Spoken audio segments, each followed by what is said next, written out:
We discussed your voicemail in the prior video, but let's take a look at some of the other buttons that you can choose from on your phone. The settings button allows you to look at your call history and set your preferences. Let's take a look at the call history. I can see the different calls that were either missed or inbound or outbound, and it allows me to use the arrow buttons, which are these right here, and then select the call by simply pressing the center to make a call directly to that number. If I go back, I can look at the other items under the settings. The second one is preferences. These are the only two real things that you can do under the settings, the call history and preferences. And under the preferences, I can change my ringtone. I can also do a little bit of different things with the contrast of my phone on the display settings, but ringtone's primarily what you're going to be doing here. If you happen to have more than one extension on your phone, you can set a different ringtone for each extension. Currently, we only have 2 ringtones to choose from, but as we kind of get used to the system, we may be adding more. Alright, so then the next thing I'd like to show you is the address book. Under the address book, you can select either the personal directory or the corporate directory. Notice how there's a 1 and 2 in front of it.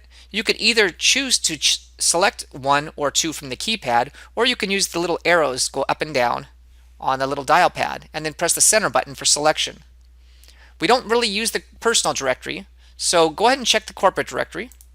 And then you can enter the first name of somebody, like if you type Jim, it would show you everybody with the name of Jim, last name, or you could do whatever combination you like in order to narrow your search. And then finally we have some generic options, like this pause button is the way you put a call on hold.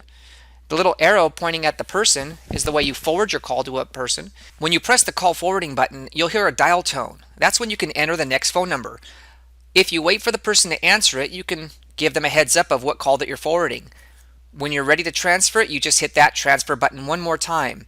You don't have to wait for the person to answer it though, so if you just want to hit that button, a transfer button the second time right after the call gets engaged, then that call will be directed right towards that new person. The conference button allows you to bring more people into the call.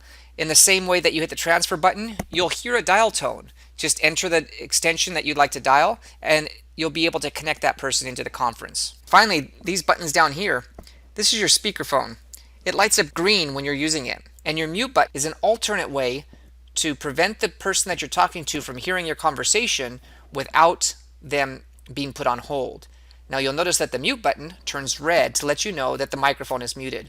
If you don't see that red light on that mute button, you're not muted. I hope that makes it a little clearer on how to use your phone, but always feel free to call the help desk at 12345 if you have any other questions.